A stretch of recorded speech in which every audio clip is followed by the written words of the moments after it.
하나님께 선택을 받아 쓰임받는 사람이 됩시다라는 제목으로 오늘 여러분 앞에 하나님 말씀 대언하도록 하겠습니다. 여러분, 우리가 이 땅에 살면서 하나님 앞에 선택받는 것은 너무나 큰 축복입니다.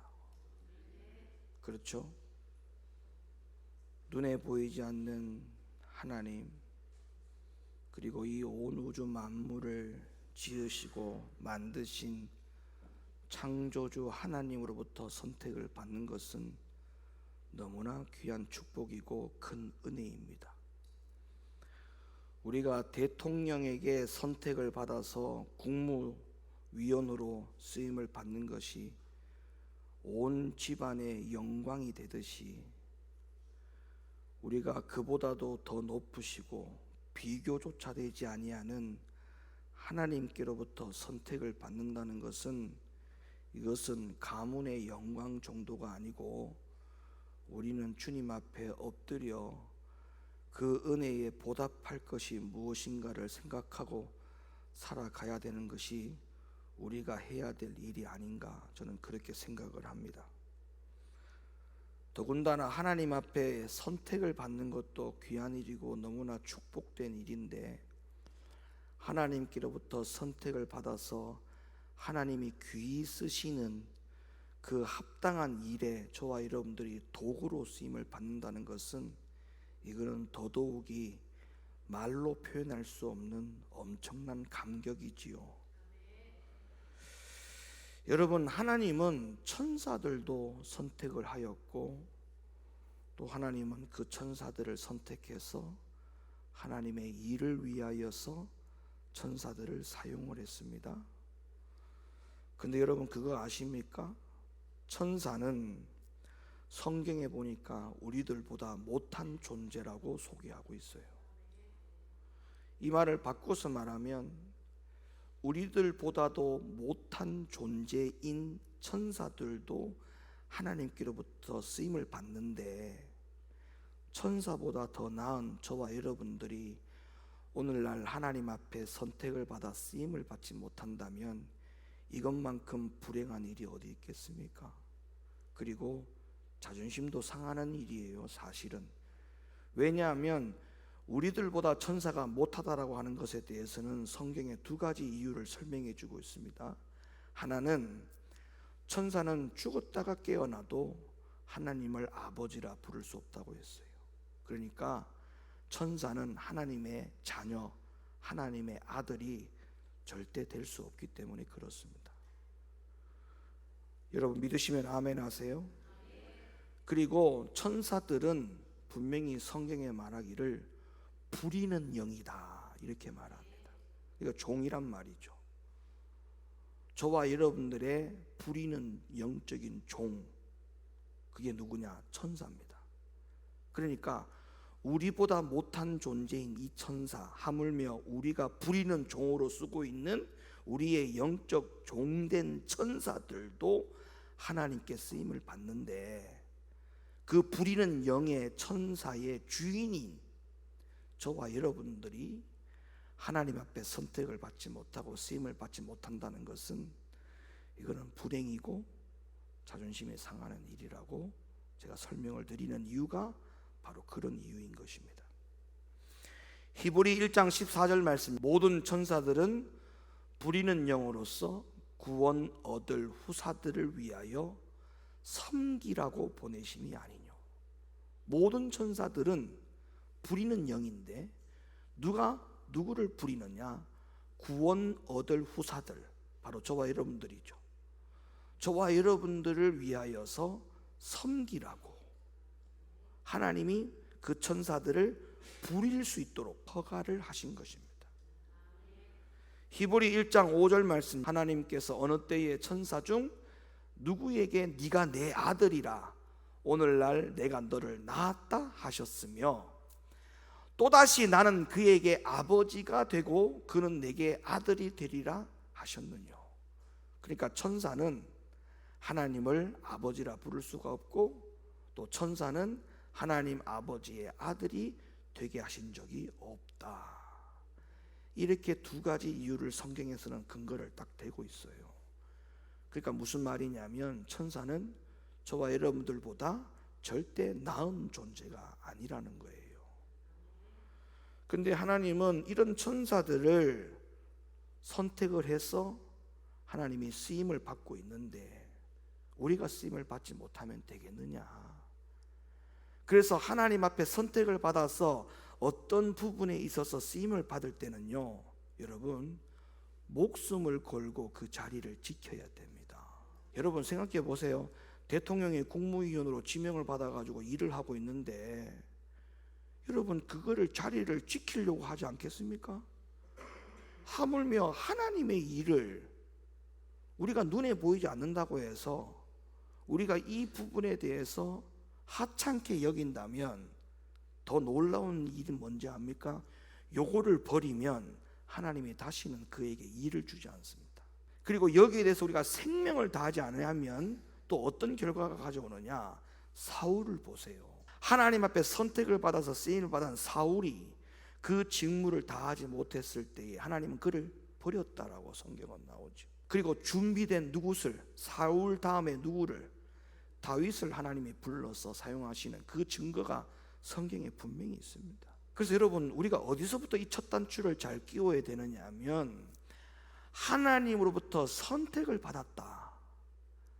우리가 이 사실부터 첫 단추를 잘 끼워야 돼요. 나 같은 사람이 뭐라고 하나님이 나를 선택을 해서 하나님이 나에게 이 일을 맡기셨는가, 거기에 대해서부터 첫 단추를 딱 끼우면 우리가 거기에 대해서 감격과 감동을 가지고 하나님께서 나에게 그 맡겨진 사명을 목숨을 감당하고 그 일을 감당할 수밖에 없겠죠. 그런 생각이 흐트러지면 하나님께서 맡겨진 사명을 걸레 취급하는 거예요. 하다가 기분 나쁘면 갖다 버리는, 쓰다가 갖다 버리는 그 정도의 직분만 가지고 생각하는 오류에 빠지게 된다는 것을 여러분 명심하셔야 돼요. 우리들보다도 훨씬 더 못한 존재인 이 천사들을 하나님께서 쓰시는 장면을 한번 보세요. 디모데전서 5장 21절, 하나님과 그리스도 예수와 택하심을 받은 천사들 앞에서 내가 엄히 명하노니 너는 편견이 없이 이것들을 지켜 아무 일도 편벽되이 하지 말라. 이게 무슨 말이냐면 바울이 하나님께로부터 선택받은 천사들은 하나님의 특별한 일을 행하는 일에 쓰임을 받을 것이고, 또 요한계시록에서도 보면 마지막 날에 하나님이 그 심판의 날에 함께 역할을 감당하는 일꾼이 누구냐면 바로 천사들이라고 성경에 나와 있어요. 고린도서 4장 9절 말씀, 내가 생각건대 하나님이 사도인 우리를 죽이기로 작정한 자같이 미말에 두셨음에 우리는 세계 곧 천사와 사람에게 구경거리가 되도다. 디모데전서 3장 16절, 크도다 경건의 비밀이여 그렇지 않다는 이 없도다. 그는 육신으로 나타낸 바 되시고 영으로 어렵다심을 입으시고 천사들에게 보이시고 만국에서 전파되시고 세상에서 믿음 받으시고 영광 가운데서 올리우셨음이니라. 계시록 20장 1절, 또 내가 보매 천사가 무저갱 열쇠와 큰 쇠사슬을 그 손에 가지고 하늘로서 내려와서. 계시록 21장 9절과 12절, 일곱 대접을 가지고 마지막 일곱 재앙을 담은 일곱 천사 중 하나가 나와서 내게 말하여 가로되 이리 오라, 내가 신부 곧 어린 양의 아내를 네게 보이리라 하고, 크고 높은 성곽이 있고 12문이 있는데 문에 12천사가 있고 문들 위에 이름이 있었으니 이스라엘 자손 12지파의 이름들이라. 하나님도 하나님 나라의 천사들을 사용할 때 잘 보세요. 타락한 천사를 사용을 하시느냐? 타락한 천사를 사용하지 않습니다. 하나님은 반드시 합당한 천사를 사용을 하시죠. 온전하고 합당한 천사. 그러면 하나님은 무조건 다 쓰시는 게 아니에요. 우리들보다 못한 존재인 천사들도 하나님이 사용하실 때에 하나님께서 보시기에 합당한 천사들을 사용하여서 이 세상 끝날까지 이르러 마지막 심판의 때에도 하나님이 천사들을 사용하여 이 하나님의 일들에 대한 계획을 마무리를 해 가시는 장면을 우리는 성경을 통해서 봤듯이, 그렇다면 저와 여러분들이 지금 어떻게 해야 되겠느냐 말이에요. 우리가 하나님 앞에 끝까지, 천사도 끝까지 쓰임을 받는데 저와 여러분들도 끝까지 쓰임을 받지 못하다가는 이거는 보통 일이 아니라는 거예요. 지금도 우리가 하나님 앞에 선택을 받아 쓰임 받는 이 일에 여러분들이 귀를 기울이고 관심을 갖기를 예수님의 이름으로 축원합니다. 그리고 이렇게 쓰임을 받다가 혹여나 하나님께로부터 버림을 받지 않을까, 여러분들이 이걸 걱정하고 염려하는 것이 바로 우리가 해야 될 일이에요. 성경에서 선택받은 사람들을 한번 볼까요? 아브라함의 예를 한번 들어보겠습니다. 느헤미야 9장 7절 8절. 주는 하나님 여호와시라. 옛적에 아브라함을 택하시고 갈대아 우르에서 인도하여 내시고 아브라함이라는 이름을 주시고 그 마음이 주 앞에서 충성됨을 보시고 더불어 언약을 세우사 가나안 족속과 헷 족속과 아모리 족속과 브리스 족속과 여부수 족속과 기르가스 족속의 땅을 그 씨에게 주리라 하시더니 그 말씀대로 이루셨사오니 주는 의로우심이로소이다. 제가 왜 이 말씀을 여러분에게 보여드렸느냐면, 하나님이 아브라함을 무조건 처음부터 선택을 해서 쓰신 게 아니에요. 하나님이 처음에 아브라함을 쓰시려고 선택까지 하신 것은 하나님이 하신 것이 맞아요. 그런데 그 다음에 선택을 했다고 해서 하나님이 그 사람을 무조건 사용하시느냐, 선택했다는 이유만으로 하나님을 그 사람을 무조건 사용하시느냐, 그게 아니라는 거예요. 하나님이 아브라함을 쓰시려고 선택은 했어요. 선택을 해서 이 아브라함이 나에게 합당한 쓰임을 받을 수 있는 사람이 되는지 안 되는지를 뭘 하셨느냐? 시험을 하셨어요. 그것이 여러분이 잘 알고 있듯이 뭡니까? 아브라함의 아들 이삭을 번제로 드리는 그 시험을 하나님이 그에게 테스트를 하게 한 거죠. 그러니까 우리가 보세요. 하나님 앞에 쓰임을 받으려고 하는 그 일에 우리가 선택을 받는다, 여기까지는 하나님의 단계예요. 그 다음에 그 선택을 하신 저와 여러분들을 하나님이 합당하게 쓰일 수 있는 도구가 되는지 안 되는지를 테스트할 때에 그 일에 우리가 테스트를 통과하느냐 통과하지 않느냐는 누구의 몫이냐? 우리의 몫이에요.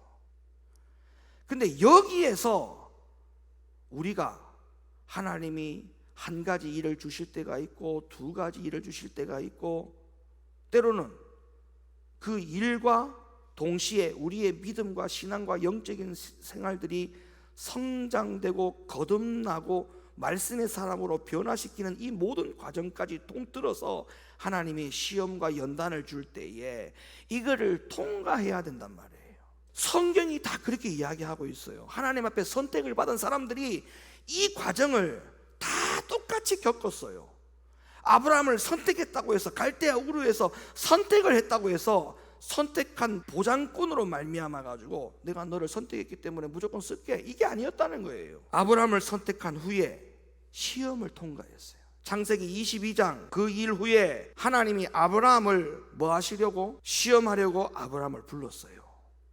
아브라함아 하시니 그가 가로되 내가 여기 있나이다. 시험의 내용이 뭐예요? 여호와께서 가라사대 네 아들 네 사랑하는 독자 이삭을 데리고 모리아 땅으로 가서 네가 네게 지시한 산 거기서 그를 번제로 드리라. 하나님은 테스트를 하실 때 하나님이 선택받은 사람들마다 테스트의 무게가 다 달라요.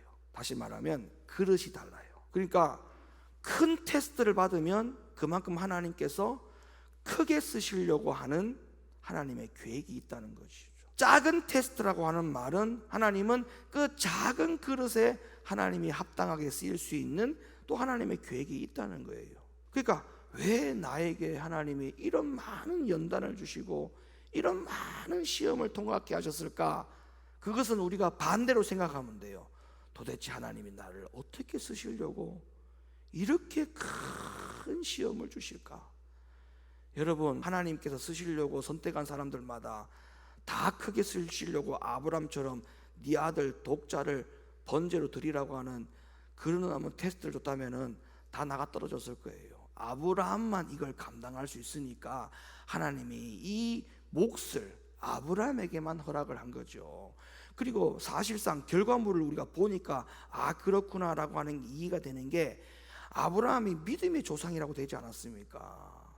믿음의 조상이 아무나 됩니까? 믿음의 조상 정도 되려면은 믿음의 본이 돼야 되는데, 여러분 믿음의 본 되는 게 그게 뭐 아무나 되는 겁니까? 믿음의 본이 정도 되려면요, 그 후대 수천수만의 그 믿음의 후대로부터 이 아브라함이 믿음의 조상이라고 하는 칭송을 받으려면 뭔가 본이 삼아지는 게 있어야 될 거 아닙니까? 그러니까 그 믿음에서 본을 뭘로 하나님 테스트하신 거예요? 독자 아들 이삭을 번지로 드리라고 하는 그 시험에 통과했다는 거예요. 여러분 얼마나 믿음의 본이 될 만합니까? 아무도 누구도 말을 못하는 거죠. 야, 그 정도면 우리가 믿음의 본을 삼을 만하다. 후손들이 다 그렇게 여기는 게 아니겠습니까? 사자가 가라사대 그 아이에게 네 손을 대지 말라, 아무 일도 그에게 하지 말라. 내가 네 아들 네 독자라도 네게 아끼지 아니하였으니 내가 이제야 네가 하나님을 경외하는 줄을 아노라. 여호와의 사자가 하늘에서부터 두 번째 아브라함을 불러 가라사대 여호와께서 이르시기를 내가 나를 가리켜 맹세하노니 네가 이같이 행하여 네 아들 네 독자를 아끼지 아니하였은즉 내가 네게 큰 복을 주고 네 씨로 크게 성하여 하늘의 별과 같고 바닷가의 모래와 같게 하리니 네 씨가 그 대적의 문을 얻으리라. 또 네 씨로 말미암아 천하 만민이 복을 얻으리니 이는 네가 나의 말을 준행하였음이니라 하셨다 하니라. 여러분 이건 너무나 굉장히 중요한 교훈입니다. 우리가 믿음 신앙생활을 하는 사람이기 때문에 무조건 하나님으로부터 선택을 받아 쓰임을 받을 거라고 하는 생각 절대 하시면 안 돼요. 그 전에 선택을 받고 난 다음에 반드시 하나님이 하시는 과정은 뭐냐? 우리를 테스트하는 거예요. 다윗도 마찬가지예요. 다윗은 여러분 잘 아시다시피 평범한 목동이었어요. 그런데 하나님이 다윗을 선택을 했어요. 이스라엘의 왕이 되게 하시려고 하나님이 그를 선택했어요. 그런데 성경에 보세요. 무조건 하나님이 일방적으로 다윗을 선택해서 왕으로 세워놓은 게 아니에요. 사무엘하 6장 21절 다윗이 미갈에게 이르되 이는 여호와 앞에서 한 것이니라. 저가 네 아비와 그 온 집을 버리시고 나를 택하사 나로 여호와의 백성 이스라엘의 주관자를 삼으셨으니 내가 여호와 앞에서 뛰놀리라.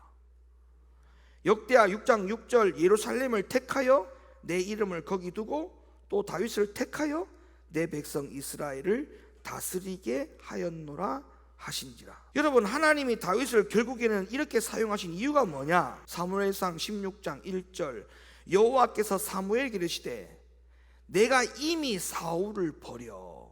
자, 사울을 버리라는 말은 여기에 전제 조건이 선택을 했다는 말이 같이 함축되어 있는 거죠. 쓰임을 받다가 버림받았다 이 말이잖아. 그 말이 같이 여기에 포함되어 있는 것이죠.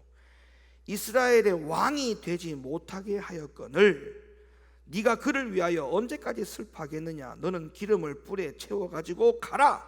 내가 너를 베들레헴 사람 이새에게로 보내리니 이는 내가 그 아들 중에서 한 왕을 예선하였음이니라. 여러분 이 광야 교회에서 우리가 모든 하나님의 일들을 하는 것은 선택을 받아서 하는 일들은 이거 다 예선전이에요. 본선은 언제냐? 3년 반 환란이 오면 본선에 들어가는 거예요. 그거 통과해야 공중에서 재림하시는 주님을 맞이할 수 있어요. 그러면 본선이 뭐라는 거예요? 환란 본선이에요. 그러면 본선 경기가 환란 경기면 예선에서 뭐를 이겨야 됩니까? 어떤 경기를 많이 해가지고 기량을 올려야 됩니까? 예선전이 전부 다 환란 경기에서 이겨야 되는 거 아닙니까?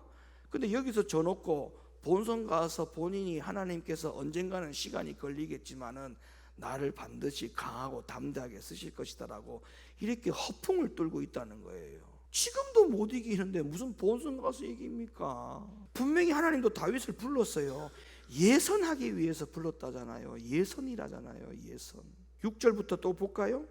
그들이 오매 사무엘이 엘리압을 보고 마음에 이르기를 여호와의 기름 부으실 자가 과연 그 앞에 있도다 하였더니 여호와께서 사무엘에게 이르시되 그 용모와 신장을 보지 말라. 내가 이미 그를 버렸노라. 나의 보는 것은 사람과 같지 아니하니 사람은 외모를 보거니와 나 여호와는 중심을 보느니라. 이새가 아비나답을 불러 사무엘의 앞을 지나게 하매 사무엘이 가로되 이도 여호와께서 택하지 아니하셨느니라. 이새가 산마로 지나게 하매 사무엘이 가로되 이도 여호와께서 택하지 아니하셨느니라. 이새가 그 아들 7으로 다 사무엘 앞을 지나게 하나 사무엘이 이새에게 이르되 여호와께서 이들을 택하지 아니하셨느니라 하고. 왜? 그 자리에 누가 없었기 때문에. 다윗이 없어요. 또 이새에게 이르시되 네 아들들이 다 여기 있느냐. 이새가 가로되 아직 말째가 남았는데, 얘 막내 하나 있어요. 막내. 그가 양을 지키고 있습니다. 사무엘이 이새에게 이르되 보내어 그를 데려오라. 그가 여기 오기까지는 우리가 식사 자리에 앉지 아니하겠노라. 이에 보내어 그를 데려오매 그의 빛이 붉고 눈이 빼어나고 얼굴이 아름답더라. 여호와께서 가라사대 이가 그니라고 하는 말은 얘가 바로 예선전에 참석할 아이다. 일어나 기름을 부으라. 사도행전 13장으로 넘어가 볼까요? 그 후에 저희가 왕을 구하거늘 하나님이 베냐민 지파 사람 기스의 아들 사울을 40년간 주셨다가 패하시고 다윗을 왕으로 세우시고 증거하여 가라사대 내가 이새의 아들 다윗을 만나니 내 마음에 합한 사람이라 내 뜻을 다 이루게 하리라 하시더니. 여러분 명심하세요. 하나님이 무조건 선택하고 무조건 쓰신다고 생각하면 큰 오산입니다. 이렇게 선택받았을 때, 하나님 앞에 쓰임을 받을 수 있는 기회가 주어졌을 때 우리는 온전히 하나님 앞에 합당한 사람들이 되어서 하나님 앞에 부지런히 매일매일 이번 주, 다음 주, 이달, 다음 달, 올해, 내년 계속적으로 쓰임받는 사람들이 되어야 돼요. 예수님도 마찬가지예요. 세 번째, 예수님이 사도들을 선택하여서 사용하실 때도 마찬가지입니다. 사도행전 1장 24절 저희가 기도하여 가로되 무사람의 마음을 아시는 주여 이 두 사람 중에 누가 주의 택하신 바 되어 봉사와 및 사도의 직무를 대신할 자를 보이시옵소서. 유다는 이를 버리옵고 제 곳으로 갔나이다 하고 제비 뽑아 마띠아를 얻으니 저가 11사도의 수에 가입하니라. 예수님을 배신한 유다, 그 유다를 대신해서 좋은 사도로 또 쓰임을 받을 사람이 누구인가에 대해서 고민하고 기도하는 내용이 성경에 기록된 것을 여러분 보셨어요. 하나님은 단 한 번도 사람의 반응과 태도에 상관없이 무조건 택하시고 쓰신 적이 없다는 것이 성경입니다. 성경. 그래서 하나님께로부터 어떤 일이 맡겨졌든지 간에 목숨을 걸고 지켜야 돼요. 그리고 그 일을 통해서 우리가 하나님 앞에 소화를 해내면 하나님은 더 큰 일을 맡깁니다. 결론의 말씀입니다. 잠언 8장 17절 나를 사랑하는 자들이 나의 사랑을 입으며 나를 간절히 찾는 자가 나를 만날 것이라. 에스겔 18장 31절 너희는 범한 모든 죄악을 버리고 마음과 영을 새롭게 할지어다. 이스라엘 족속아 너희가 어찌하여 죽고자 하느냐. 나 주 여호와가 말하노라. 죽는 자의 죽는 것은 내가 기뻐하지 아니하노니 너희는 스스로 돌이키고 살지니라. 디모데전서 2장 4절 하나님은 모든 사람이 구원을 받으며 진리를 아는데 이르기를 원하시느니라. 베드로후서 3장 9절 주의 약속은 어떤 이에 더디다고 생각하는 것 같지 더딘 것이 아니라 오직 너희를 대하여 오래 참으사 아무도 멸망치 않고 다 회개하기에 이르기를 원하시느니라. 하나님 앞에 우리가 이런 말씀을 준행하여 주님으로부터 선택을 받은 이후에 여기에 소홀히 되면 결국에는 쓰임을 못 받아요. 선택은 받았지만 쓰임을 못 받아요. 지금 읊어드린 이 말씀들에 대하여 우리가 준행해야 돼요. 그래야 선택을 받은 이후에 우리가 이 말씀대로 준행해야만이 하나님의 손에 붙들려서 쓰임을 받는 거예요. 작은 일에 충성하고 소홀히 여기지 말고, 이게 내가 맡겨진이 아니고 하나님께서 일을 맡겨주신 것이다. 이걸 어떻게 내가 감당하지 않을 수가 있는가? 직분을 내 마음대로 했다 안 했다가 했다 안 했다가 절대 그럴 수 없어요. 절대 그럴 수 없어요. 절대. 우리 성도님들은 하나님께로부터 선택을 받았어요. 그 다음에 이제 여러분들이 해야 될 몫은 뭐냐? 쓰임 받는 거예요. 쓰임 받는 것은 여러분이 해야 될 몫이에요. 여러분들이. 그건 하나님이 하는 게 아니에요. 여러분이 여러분의 선택의 의지에 달렸어요. 여러분이 어떻게 하느냐에 따라서 하나님께로부터 선택받은 여러분들이 쓰임을 받느냐, 쓰임을 못 받느냐. 죽을 때까지 천사도 쓰임을 받는데 우리가 쓰임 못 받으면 안 되겠죠. 끝까지 하나님 손에 붙들려서 쓰임 받는 우리 모든 하나님의 충성된 일꾼들이 다 될 수 있기를 예수님의 이름으로 간곡하게 부탁을 드립니다.